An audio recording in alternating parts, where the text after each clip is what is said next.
Bismillahirrahmanirrahim. Assalamualaikum warahmatullahi wabarakatuh. Pemirsa yang dirahmati Allah, marilah kita simak ceramah dari Buya Aruz Yasin dengan tema sebaik-baiknya zikir. Sebelumnya marilah kita berselawat terlebih dahulu. Allahumma sholli ala sayyidina Muhammad wa ala ali sayyidina Muhammad. Selamat menyaksikan. Ajengan para muallim, para santri, jamaah semua masih kuat. Jam berapa ini? 12 ya? Dasar orang Bogor nih ya. Ini dekat sini gunung apa nih? Oh pantesan, dekat Gunung Salak tuh ya. Dekat gunungnya Wali itu. Semoga yang berhadir Allah terbitkan nur yang melimpah di kolbunya, amin. Kalau di hadis itu afdalul dzikri la ilaha, hadis riwayat Imam Tirmizi. Alhamdulillah kami baru berziarah ke beliau beberapa hari yang lalu. Bukan di Bogor itu, di Ono, di Rusia, sono, Uzbek.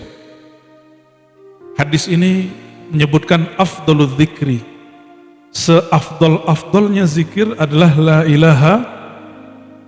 Berarti afdaluz zakirin, seafdol-afdolnya orang yang berzikir siapa? Ahlu la ilaha illallah. Jadi kalau mau tahu siapa orang paling afdal di dunia, afdalul khalqi ba'da Rasulillah SAW, hum ahlu la ilaha illallah. Orang yang paling mengerti la ilaha, lalu orang yang paling sering mewiridkan la ilaha illallah. Kenapa mengerti lebih tinggi daripada mewiridkan? Karena banyak yang baca nggak paham. Lebih baik baca sekali, zauknya tembus ke dalam sir daripada baca 1000 kali tapi nggak jelas, ngawang kemana-mana. Ya, semoga zikir yang tadi Allah hantarkan ke dalam kolbu, Allah kekalkan di dalam fuad dan sir kita, dan Allah jaga sampai kita berpulang nanti, amin ya rabbal alamin. Dzaqa ta'mal iman man radiya billahi rabba. Baru manis zikir kalau sudah ridho. Tadi pegel nggak kakinya? Ridho nggak? Kalau nggak ridho nggak nikmat zikirnya. Waduh, Abu ya ini lama bener zikir. Udah nggak ridho tuh sudah. Ya. Maka di dalam Quran itu surat Muhammad ayat 19, sebelum baca kalimatnya fa'lam dulu. Fa'lam annahu la ilaha illallah. Ilmui dulu baru baca la ilaha. Maka al-ilmu bi annahu la ilaha illallah muqaddamun ala qaulina la ilaha illallah. Jadi mengenal hakikat la ilaha illallah lebih wajib daripada membaca la ilaha illallah itu sendiri. Orang munafik baca la ilaha illallah enggak? Baca. Bedanya apa? Dia baca di lisannya, enggak baca tembus ke kalbunya. Itu ditulis Imam Ghazali di jilid 4 kitab Ihya Ulumuddin. Kitab kajian yang sering dibaca ulama ahlus sunnah wal jamaah. Ini ahlus sunnah bukan nih? Apa ahlul bid'ah ini? Orang sekarang berani-beraninya bilang Imam Ghazali gak berjihad. Ya, ternyata bacaan kitabnya gak beres. Mereka baca kitab, judul kitabnya Hadhihi Hiya Sufiyah. Inilah sufi. Yang nulis namanya Abdurrahman Wakil, seorang Wahabi. Kata si Abdurrahman Wakil ini, kemana Ghazali waktu perang salib? Nggak ikut perang. Emang zaman YouTuber kayak sekarang ya? Coba sekarang Israel, Sudan, Israel, Libanon, Israel semua lagi perang. Antum di sini masalah nggak ada? Emang sembarangan? Sekarang negara sudah modern, alat untuk kesana mudah, tapi kita nggak mudah lo mau kesana. Kata si Abdurrahman Wakil ini ngejek Imam Ghazali, apa-apaan nih Ghazali? Orang jihad dia nggak ikut jihad. Ternyata dia nggak paham Ghazali itu siapa. Itu juga ejekan mereka terhadap semua sufi. Mereka lupa pejuang-pejuang hampir di seluruh negeri semuanya sufi. Yang nggak takut sama musuh siapa? Yang nggak takut sama musuh? Musuh siapa aja sih? Tadi zikir Syazili apa Qadiri? Hizibnya Syazili. La ilaha illallahnya Qadiri. Beda Pak, masyrob itu beda. Kayak gini nih, giliran baca la ilallah pakai gelas ini, pakai botol ini, pas baca doanya, hizibnya pakai hizib bahar. Beda masyrob, tidak masalah. Karena abahnya beliau pemegang banyak sanad thariqah, mengambil dari Mbah Baidawi. Tahu ya? Di mana Baidawi itu? Mbah Baidawi ini bukan Baidawi Arab, tapi Mbah Baidawi Al-Jawi Al-Lasemi. Lasem. Saya jumpa dengan cucunya, dihikayatkan oleh beliau, dulu waktu Abu Yadim yatim muda ngaji ke sana, setelah matang khidmat dan berthariqah, mujahadah, riyadhah, berma'rifat, apa kata beliau? Kutub Jawa pindah ke Banten, gitu ngomongnya. Pindah ke Banten, nggak tahu sekarang pindah ke mana? Pindah ke Bogor bukan? GR ya.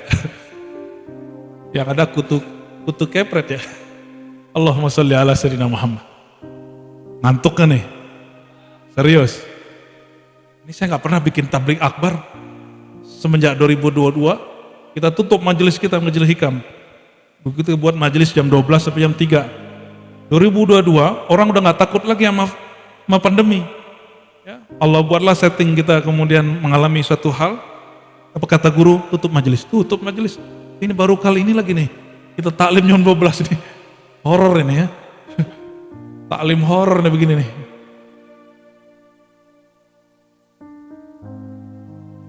Imam atau Sultanul Aulia Syekh Abdul Qadir Jilani yang bergelar Sultanul Qutbul Aqtab Al-Ghausul A'zam, beliau itu ketika dinobatkan oleh Allah Ta'ala menjadi wali Qutbul Aqtab, kutubnya para kutub, sultannya para wali, rajanya wali, itu waktu itu hadir 40 wali kutub. Apa kata beliau? Ini lagi saker nih, lagi saker. Tahu saker nggak? Lagi mabuk, lagi ahwal. Kata beliau, Ana Sultanul Aulia, akulah Sultan Aulia, dan siapa ya semua wali itu di bawah telapak kakiku. Maka seorang muridnya paling tua Ibnul Haiti, lalu ada Qutaib Alban, wali Malamatiyah, dan beberapa wali seperti Imam Suhrawardi, baik yang muda ataupun kecil. Mereka kemudian bersimpuh di depan beliau lalu mengatakan, ya Sayyidi, da' qadamak ala raqabatina, tolong meletakkan kaki engkau di, jadi jangankan cium kaki, cium tangan, di bawah kaki. Begitu pengangkatan wali di zaman itu. Ngeri nggak? Itu pengangkatan wali itu, Pak. Jadi wali itu diangkat juga. Emang wali kota doang yang diangkat? Cuma wali kota sama wali Allah beda. Wali kota dipilih bareng-bareng ya. Bukan dipilih oleh orang-orang yang cerdas. Ya, siapa yang kuat berasnya ya alhamdulillah. Tapi semoga bupati di Bogor nanti yang memilih berbau santri, sehingga dia kemudian mengerti hari santri ini hari jihad, Pak.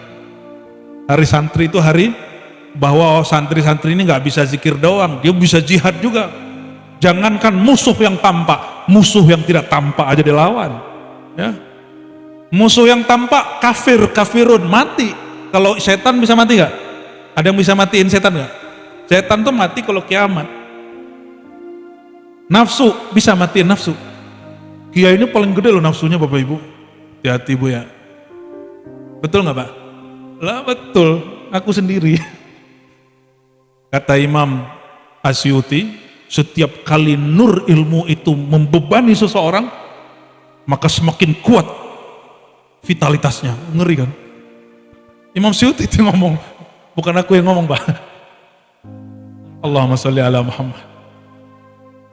Kecuali sudah uzur, itu lain cerita ya. Coba Belanda musuh kita dulu nggak? Jepang berapa tahun? 2,5 tahun. Berakhir nggak? Berakhir. Coba setan udah berakhir belum melawan kita? Nafsu udah berakhir belum jadi musuh kita? Belum. Maka nanti buka kitab Al-Ghunyah karya Sultanul Aulia Syekh Abdul Qadir Jilani. Ada satu fasal judulnya Mujahadatun Nafs, Mujahadatus Syaitan. Apa kata beliau? Kamu bedakan. Ini bukan untuk mengatakan gak usah jihad melawan yang zahir, bukan. Tapi jihad yang selama ini dihina hadisnya, dihina kajiannya oleh kelompok-kelompok yang anti tasawuf, anti aswaja. Justru jihad inilah yang hakiki. Inilah makna bahwa jihad melawan diri, melawan setan itu jihad akbar. Apa kata beliau? Jika engkau melawan orang-orang kafir, muqatalatul kufar, membunuh berperang dengan orang kafir itu tampak zahir dan terbatas, waktunya ada. Kalau muqatalah asyayatin, mujahadatus syayatin, berperang melawan setan, berakhirnya nanti kiamat. Kita mati aja dia nggak mati. Lebih ngeri mana? Jihad melawan setan atau jihad melawan orang kafir? Jihad melawan nafsu apa melawan orang kafir? Inilah kelamahan orang-orang yang hari ini ingin berjihad, tapi dia belum menaklukkan dirinya dan setannya sendiri. Membunuhnya nggak mungkin, yang minimal kita mendominasinya di dalam diri. Inilah makna kalimat bahwa jihad melawan diri, jihad melawan syaitan itu lebih susah, lebih payah, lebih akbar daripada jihad melawan orang kafir. Orang kafir pakai pedang lah nanti, pakai, kalau sekarang masih pakai apa nih? Oh, nanti ada masanya balik lagi kita ke masa manual. Orang berkuda lagi, orang pakai pisau lagi, pakai pedang lagi. Ada kampung Jampang kan namanya di Parung, mungkin aktif lagi untuk terbikin golok tuh. Sekarang goloknya nggak serius, ya kita pukulin sama golok yang dari Jerman belah dua deh. Kita baru dari Bukhara Pak, itu goloknya Bukhara bisa cincang golok yang lain, bukan cincang daging. Jadi kalau ada golok-golok hancur semua seperti menghancurkan kaca. Nah, mengasah kolbu itu caranya 3 supaya bisa mengalahkan musuh yang bernama syaitan dan nafsu. Kebanyakan orang makainya cuma 2, yang ketiga nggak dipakai. Yang pertama, apa yang pertama? Kasratul ibadah, banyak ibadah. Ini banyak orang ngerjain. Maka orang kira udah banyakin sholat, makin sholat. Ntar dulu. Yang melakukan, mohon maaf, pelecehan seksual, ada nggak orang rajin sholat? Ada. Baca kitab. Pelecehan bukan seksual, beda jenis Pak. Sesama jenis. Yang ngerjain yang bisa baca kitab, ada nggak beritanya? Ada. Dia pinter otaknya, tapi belum sanggup melawan yang liar di dalam dirinya. Nggak bisa ngerjain lawan jenis, ngerjain sesama jenis. Na'udzubillah summa na'udzubillah. Apalagi kalau udah gak minat sama yang gelis-gelis gini, ini gawat itu. Allahu Akbar. Namun inilah kenyataannya. Ya, semoga yang hadir kalau ada ketemu orang begitu Allah sembuhkan. Ya. Itu penyakit Bapak Ibu. Itu penyakit umat terdahulu, umat Nabi Lut. Dan itu hanya Allah yang bisa menyembuhkan, gak ada lagi. Gak ada dokter-dokter bisa kena, ustadz megang ustadz bisa kena. Kan mereka mengira itu ruhnya laki, ruhnya perempuan, ketuker. Sejak kapan ruh punya kelamin Kiai? Kata psikolog sekarang nih, bahwa orang yang homo itu ruhnya ketuker badannya. Harusnya laki di tubuh laki, tapi dia laki di tubuh perempuan. Nauzubillah. Dia menuduh Allah dan menuduh dirinya sendiri. Sejak kapan kita belajar akidah Ahlus Sunnah bahwa ruh itu berkelamin? Ada nggak? Ada nggak kajiannya ruh berkelamin? Kan nggak ada. Ruh itu tidak berkelamin, dia tidak di luar badan, tidak di dalam badan, dia tidak menempati la yahullu hululan. Walaysa bidzakarin wala biunsa, dia nggak laki, nggak perempuan, nggak berwarna. Dia sirrun min asrarillah, amrun min amrillah, rahasia dari rahasia Allah Subhanahu wa ta'ala. Yang tepat itu Bapak Ibu, kalau ada kejadian begitu, itu korinnya yang masalah. Korinnya mesti diganti. Cuma yang bisa ganti korin siapa Pak? Cuma Nabi sama Wali Gaus kali ya. Syekh Abdul Qadir kali yang bisa, wallahu alam. Kita nggak dapat kabar itu Syekh Abdul Qadir itu korinnya Islam atau tidak. Sehingga dapat dipastikan kalau orang jumpa sosok dalam mimpi atau zikir, itu apakah korin beliau, syaitan beliau, atau Syekh Abdul Qadirnya.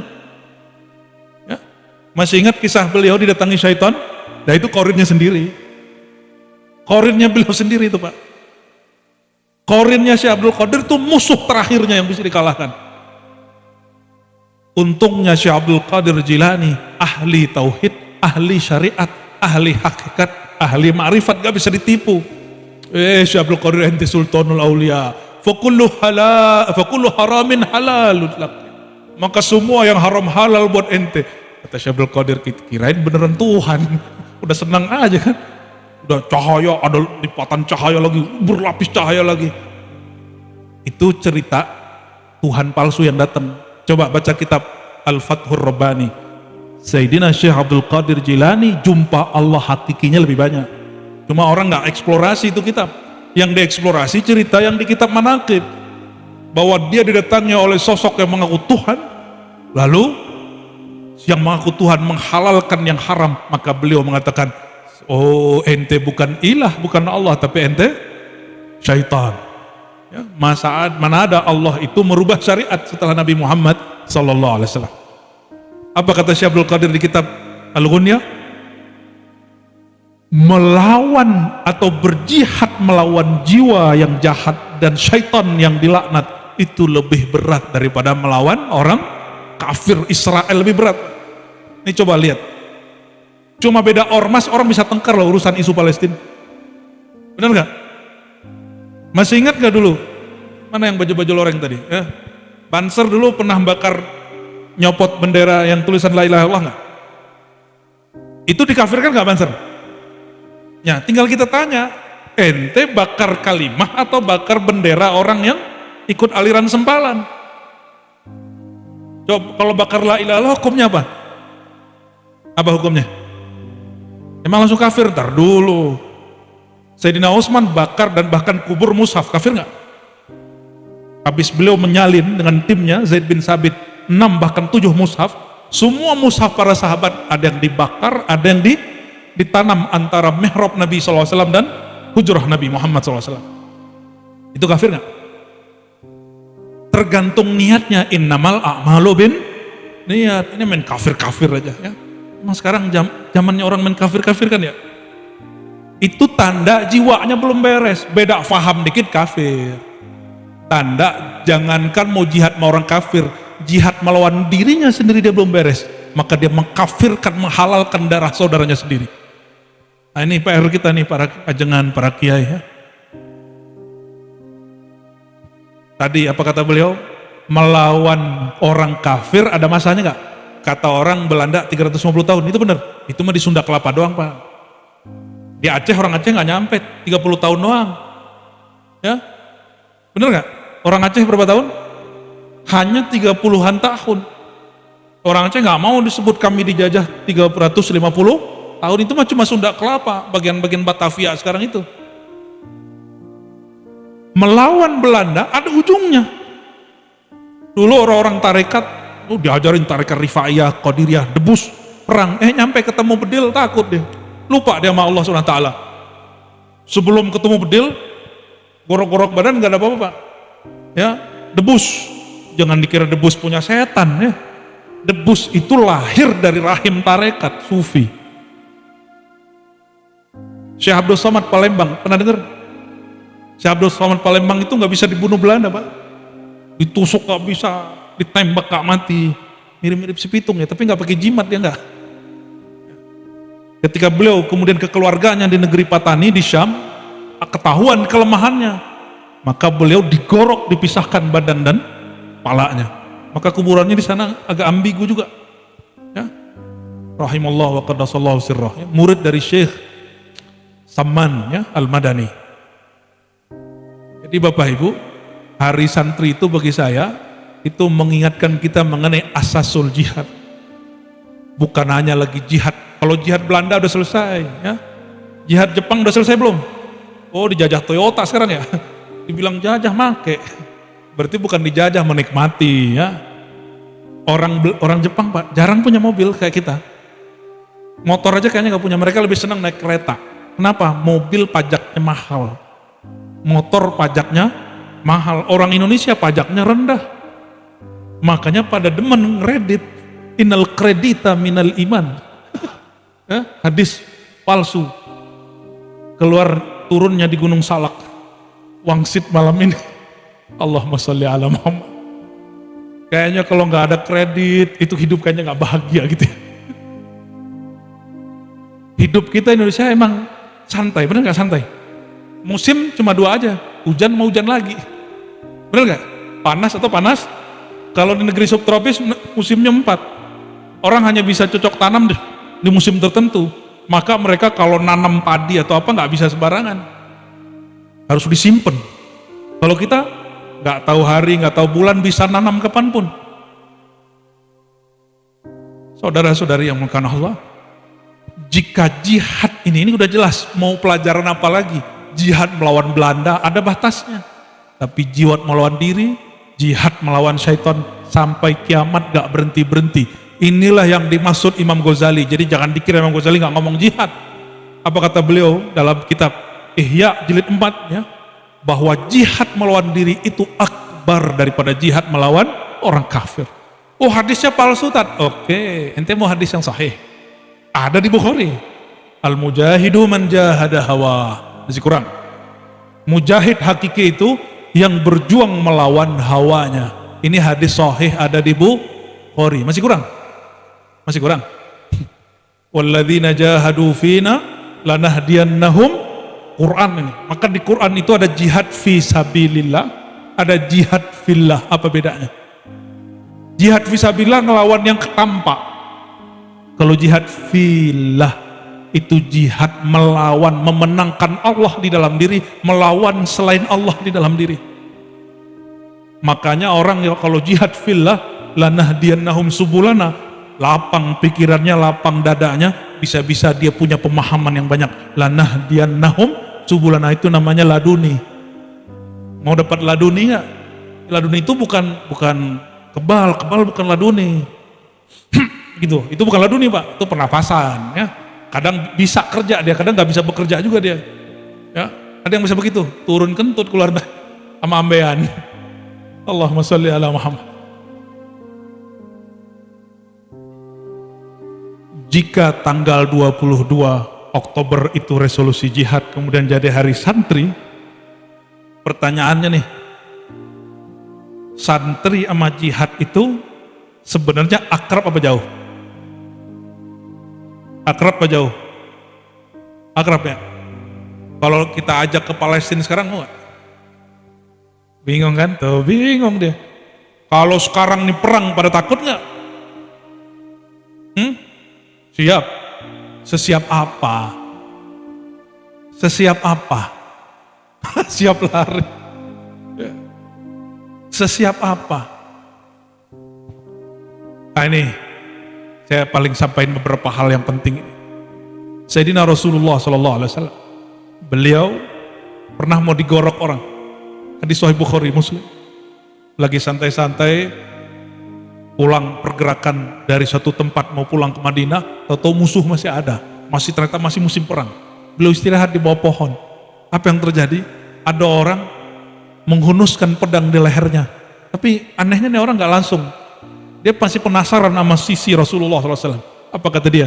Ya Muhammad. Gak manggil Nabi Muhammad ya. Ya Muhammad. Kalau di Bogor manggil apa? Mamat. Mamat gitu. Tatang gitu. Itu yang di Fatihah barusan bukan? Man yamna'uka an sayf. Siapa yang sanggup menjaga kamu dari pedangku? Ini pertanyaan orang yang sudah, ini kalau kita silat kalah gak? Udah kalah, udah di sini Pak. Tapi Nabi sama orang debus saktian mana Pak? Hah? Saktian mana? Zikir debus bismillahirrahmanirrahim ya dulu. Siapa yang ngajarin? Ya Nabi masih perlu baca nggak? Nabi masih perlu baca nggak? Nabi itu orang yang disebut dalam hadis qudsi, inna auliyai, kekasihku wahai bai, ya, man zukiru bidzikri wa zukirtu bidzikrihim, itu kekasih Allah dan kekasih sejati Allah Nabi Muhammad SAW. Orang yang jika ya, zukiru, mereka diingat ketika aku disebut. Ketika aku disebut mereka diingat, ketika mereka diingat aku disebut. Ini ciri-ciri wali Pak. Sudah punya guru begitu belum? Kita ingat dia langsung kita tembus ingat Allah. Kita ingat Allah kita langsung ingat guru kita. Itu antum punya guru wali tuh. Capek-capek cari wali ke Arab, ada wali di negeri kita. Ya. Allahumma sholli ala sayyidina. Di riwayat Imam Hakim Tirmizi, datang seseorang kepada Rasulullah, ya Rasulullah, siapa orang yang bisa kami jadiin muallim? Orang terbaik paling pantas jadi muallim. Apa jawaban beliau? Orang kalau kamu pandang dia, kamu ingat Allah. Orang kalau kamu ingat Allah, dengan ingat Allah, kamu ingat kepada guru itu namanya mu'allim. Itu mu'allim sejati. Kalau bahasa sekarang mursyid. Walaupun nggak dapat ijazah dari syekh nggak apa-apa.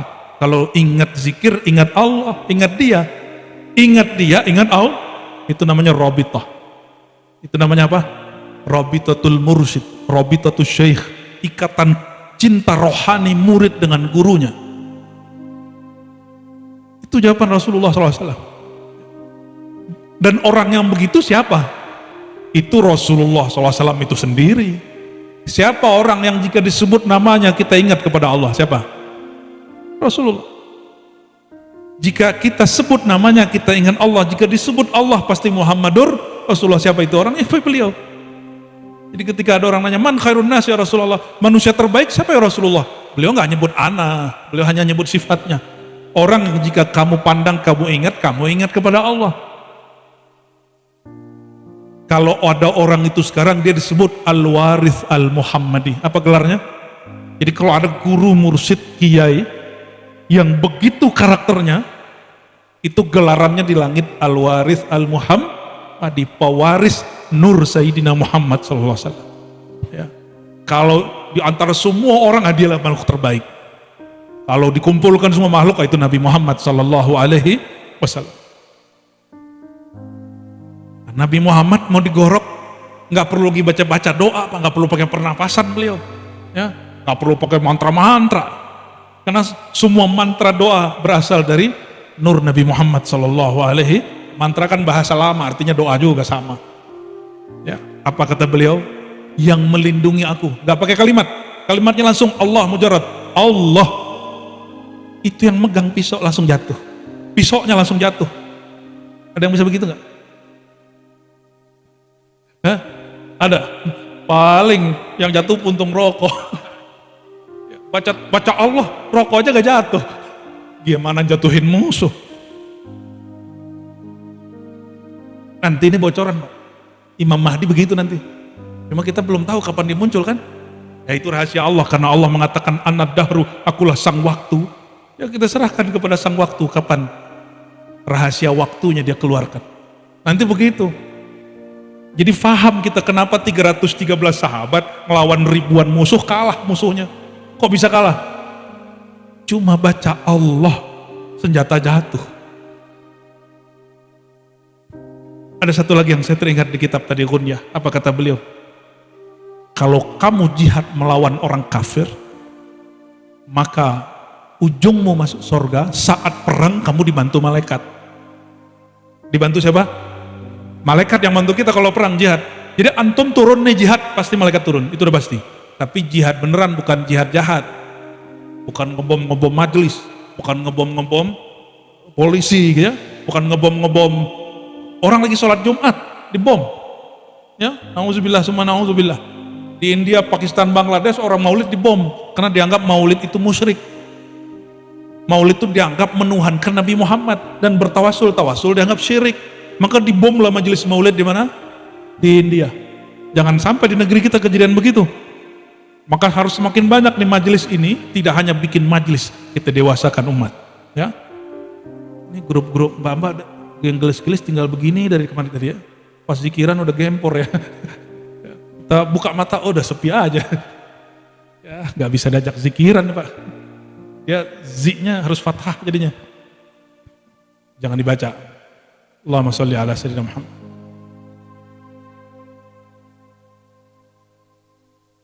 Kalau Nabi SAW begitu, kira-kira sahabat, maka saya meragukan Pak, riwayat walaupun ada di kitab yang dianggap sahih, Nabi waktu perang Uhud giginya copot, saya meragukan itu. Saya meragukan riwayat itu. Mustahil itu. Ini secara akidah Ahlus Sunnah. Kan hukum akidah itu dalilnya ada 3. Dalil nakli, dalil akli, ada dalil zauq. Ya. Pakai zauq, pakai rasa. Nabi ada orang mau gorok, dia jatuh pedangnya cuma baca Allah. Ya, masuk akal nggak Nabi ditonjok terus nyocopot? Walaupun kata orang hadisnya sahih. Laisa kullu sahihin mu'tamadan. Tidak semua hadis yang sahih itu mu'tamad. Kama laisa kullu dha'ifin marduda. Sebagaimana tidak semua hadis dhaif itu dibuang. Kenapa? Karena ada kaidah ad-dalil ghairu madlul. Dalil itu belum tentu dia langsung madlul, langsung dipakai. Siapa tahu ada karenah yang kemudian mengalihkan maknanya. Dan wallahi saya nggak percaya itu. Saya nggak percaya sama sekali, Pak. Di perang Uhud itu dan beberapa perang, di hadis Muslim ada sahabat itu kena tombak betisnya, belah dua, Pak, betisnya. Coba bayangin, belah dua betis. Gitu. Datang ke Nabi, Nabi hanya tiup bismillah, selesai. Antum percaya gigi Nabi copot? Maka tidak semua riwayat itu kita bisa terima.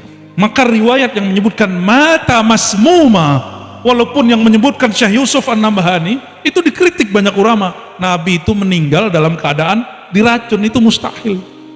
Mustahil. Kalau beliau merasakan meriang karena bekas racun mungkin, tapi mati karena itu mustahil. Ya, jadi kita kitab-kitab sirah mesti kita kritisi, Bapak Ibu.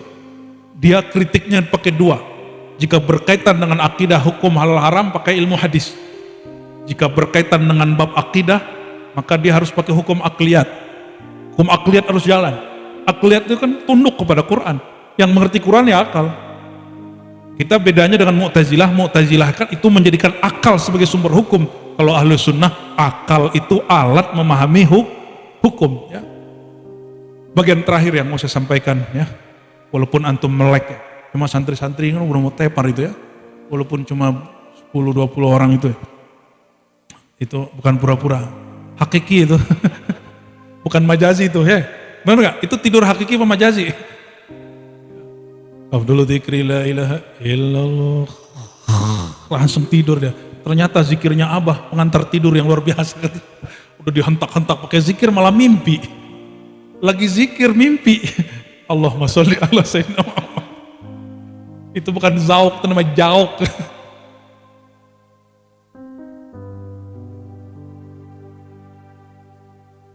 Nabi Muhammad SAW ketika menyebutkan afdalul dzikri la ilaha illallah, zikir yang paling hebat itu la ilaha, apa tadi mafhumnya? Orang paling hebat itu ahlu la ilaha. Ahlu la ilaha Allah itu ada yang ahli waca, ada yang ahli riyadhah, yang paling tinggi yang ketiga, Bapak Ibu, al-alim bila ilaha illallah. Itulah makna ayat fa'lam annahu la ilaha illallah. Oleh karena itu belajar hakikat la ilaha illallah wajib hukumnya. Al-ilmu bi annahu la ilaha illallah ini juga ada beberapa macam. Ada al-ilmunya, ilmu tentang la ilaha itu berdasarkan dalil nakli, ada akli, itu sudah ada di pesantren. Yang ketiga itu cuma ada di pesantren khusus, yaitu khusus ngaji zikir, ngaji makrifat. Pesantren yang belajar ilmu makrifat. Ini bedakan ahli zikir sama makrifat. Banyak orang zikirnya ribuan tapi makrifatnya kacau. Yang kita maksud yang dia mengaji makna la ilaha illallah. Saya mau tanya, makna la ilaha illallah sudah tuntas atau belum tuntas? Belum tuntas. Sebagaimana bismillahirrahmanirrahim sampai hari ini tafsirnya belum tuntas. Kata Sayyidina Ali, itu bismillah kalau aku mau tafsir bisa 40 ontak bawa kitabnya. Bismillah doang. Tapi yang beliau ringkas jadi satu jilid dari kitab Mafatihul Ghaib. Itu baru ringkasan dari 40, kira-kira 40 jilid daripada tafsir bismillahirrahmanirrahim. Apa maksud kami menyebutkan ini? Kalau ahli zikir sudah banyak dari dulu, ahli fikir sudah banyak dari dulu, tapi al-alim bizzikri wal mazkur, orang yang mengenal apa yang dia zikirkan dan siapa yang dia sedang sebut zikir namanya, itu yang jarang. Maka afdalu adz-dzakirin al-alim billah a'lamuhum billah. Di antara ahlu la ilaha illallah yang paling mulia adalah orang yang paling mengenal makna hakikat la ilaha illallah. Ilmu itu dia di dalam ruh, bukan di kesaktian tubuh. Maka pencirian orang punya ilmu ini dia bisa menyembunyiin ilmunya. Tapi Bapak Ibu digoyang dikit kalau air digoyang keluar nggak? Gelas ini digoyang keluar nggak? Kalau isinya kopi keluarnya hitam apa putih? Walaupun ditutup rapat-rapat, kalau dibalik tumpah nggak isinya? Maka ahlu sir, orang yang mengenal Allah, bermakrifat kepada Allah, kalau kita colek dia pasti keluarnya makrifat. Kalau ahli zikir doang, kita colek dia keluarnya angka-angka, kamu zikir sekian, kamu zikir sekian. Maka kata Ibnu Athaillah Sekandari, gurumu yang sebenarnya bukan yang ngasih angka. Gurumu yang sebenarnya berapapun angka yang dia kasih, tapi terasa ringan bagimu. Kenapa? Karena engkau mengenal hakikat yang engkau baca. Jadi kalau datang ke kiai jangan minta ijazahan doang. Kalau datang ke kiai, datang ke mursyid, mintanya makrifat yang dibaca. Ini yang mahal. Insya Allah kalau orang baca begitu, mau dikasih zikir 70.000, mau 7 juta, dia jabanin semua itu. Tapi kalau belum mengerti, duduk kayak tadi aja baca Fatihah, baca kulhu cuma sekian udah ngelesot ya. Aduh ya Allah gitu ya. Kalau nonton konser begitu nggak? Kenapa? Karena ada yang dilihat. Kalau orang mengerti ilmu la ilaha illallah, dia kayak nonton dalam dirinya. Asik baca la ilaha illallah. Kalau mimpinya mimpi nur, bukan al-hilm wa ihtilam, mimpinya ar-ru'ya salihah. Maka Bapak Ibu, saudara-saudariku yang makan Allah, saya mengajak jiwa jihad kita, jiwa yang jihad melawan nafsu kejahilan, melawan syaitan. Karena syaitan itu tahu musuh terkuatnya ahlu la ilaha illallah, maka pasti syaitan itu memusuhi ahli la ilaha illallah. Maka kalau dia pinjam wajah ustadz, dia pinjam lisan ustadz, si ustadz nanti bid'ahin zikir la ilaha. Udah ada belum ustadz bid'ahin zikir la ilaha illallah? Udah ada belum? Udah banyak belum ustadz menyesatkan, menganggap bid'ah bertorikoh? Udah banyak. Itu dia nggak sadar dia dipinjam oleh syaitan. Dianya bukan setan. Cuma kalau dipinjam setan berarti ente jadi wadah setan dong. Ya, bener nggak? Yang dipinjam sama setan berarti teman siapa? Teman setan. Jangan sampai kita jadi teman setan. Maka Bapak Ibu yang bukan Allah, hadis penutup. Ada orang sholat, ada orang tidur. Yang tidur mengerti la ilaha illallah, yang sholat nggak mengerti hakikat la ilaha illallah. Siapa yang ditakuti? Orang tidur dia nggak sholat, kok dia nggak takut? Kok dia takut? Kenapa dia takut? Ini orang sholat loh. Biar kita, mohon maaf, ini kebanyakan kita nganggap kalau bertoriko tuh sholatnya banyak, nggak mesti.